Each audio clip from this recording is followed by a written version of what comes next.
اس میں میں تھوڑی دعویٰ کروں، میں کوتاہیاں تو ہے میری. ڈر بھی لگتا ہے کہ قرآن پاک میں قو انفسکم و اہلیکم نارا، اپنے آپ کو اور اپنے گھر والوں کو جہنم کی آگ سے بچاؤ. تو ڈر تو لگتا ہے، تربیت میں تو کوتاہی بہت ہے، کہیں آخرت میں پکڑا نہ جاؤں. اللہ معاف فرما دے میرے. آپ کے دونوں بیٹے الحمدللہ ساری دنیا کے لیے الحمدللہ ایک مثال ہیں.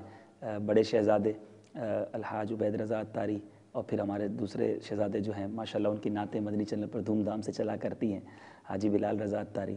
تو ماشاءاللہ یہ آپ کی تربیت کا شاہکار ہیں. تو حضور یہ اس طرح بچوں کو آپ نے وقت کم دیا اور یہ یہاں تک پہنچ جائیں، تو وہ دعوت اسلامی کے مبلغین یا ذمہ داران جو سفر پر جاتے ہیں یا 12 ماہ 26 ماہ کے لیے نیتیں کرتے ہیں، تو کیا ذہن بنانا چاہیے؟ بعض اوقات یہ خیالات آتے ہیں کہ نہیں، ہمیں اپنی فیملی کو، اپنے گھر والوں کو وقت نہیں دیں گے تو یہ مسائل بھی کھڑے ہو جائیں گے. تو اس بارے میں آپ کچھ رہنمائی فرمائیں گے؟ گھر والوں کو وقت تو خیر سبھی دیتے ہیں اور دینا بھی چاہیے، لیکن اس کے علاوہ تو وقت تو بہت ملتا ہے دینا ہو. لیکن مطلب کام کرنے والا چاہیے. وہ دنیا کا کام کرتا ہے آدمی تو روزانہ 8 گھنٹے 10 گھنٹے 12 گھنٹے ڈیلی جی دے ہی رہا ہے نا. چھٹی تو ہفتے میں ایک آدھی ہوتی ہے. وہ چھٹی کا دن بھی کون سا سارا دن گھر میں لوگ گزارتے ہیں، ادھر ادھر گھومنے نکل جاتے ہیں، دوستوں میں گپے مارنے چلے جاتے ہیں. اور ہر وقت کون سا ڈنڈا لے کر بچوں کے پیچھے پھرنا ہوتا ہے، جی یا کون سا مطلب سبق پڑھانا ہوتا ہے ان کو. تو اصل جو بچے کا مدرسہ ہے نا، پہلا مکتب، یہ ماں کی گود ہے. ماں کے اخلاق درست ہو نا، ماں اگر دیندار ہوگی تو بچہ دیندار بنے گا. پھر یہ کہ باپ جو ہے وہ بھی وقتاً فوقتاً اگر اس کو سمجھاتا ہے، اصل اس کا باپ کا کردار ہے. اس کا کردار درست ہوگا نا تو اولاد اس کی درست ہوگی. باپ کا کردار ہی غلط ہوگا تو اولاد کی کیا تربیت ہوگی؟ بہت مشکل. اور آج کل ماں باپ جو اصل جو درس گاہ ہے وہی، یعنی کہ اکثریت اس کی جو ہے وہ دین کے حوالے سے عملاً کافی دور ہے. اولاد کا بگاڑ اسی وجہ سے زیادہ ہو رہا ہے. حضور یہ ارشاد فرمائیں کہ آپ کی کتابیں ماشاءاللہ ساری دنیا میں ہزاروں لاکھوں کی تعداد میں جاتی ہیں اور کئی زبانوں میں اس کا ترجمہ ہو رہا ہے، لوگ ماشاءاللہ بہت پسند کرتے ہیں. یہ کتاب لکھنا آپ نے کہاں سے سیکھا؟ جائے استاد خالی است، میں نے کوئی باقاعدہ تربیت نہیں لی اس کی. ٹھیک ہے.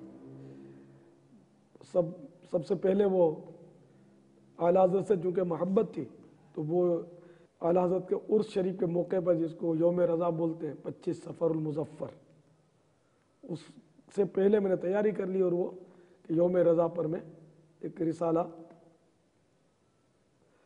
پیش کروں. تو اس میں وہ تذکرہ احمد رضا، نام یہ رکھا تھا، تذکرہ احمد رضا بسلسلہ یوم رضا. سبحان اللہ سبحان اللہ. تو یہ میں نے جیسے بھی ٹوٹا پھوٹا ہو سکا ادھر ادھر سے نکال کے کچھ تیار کیا، کتابوں سے لے کر.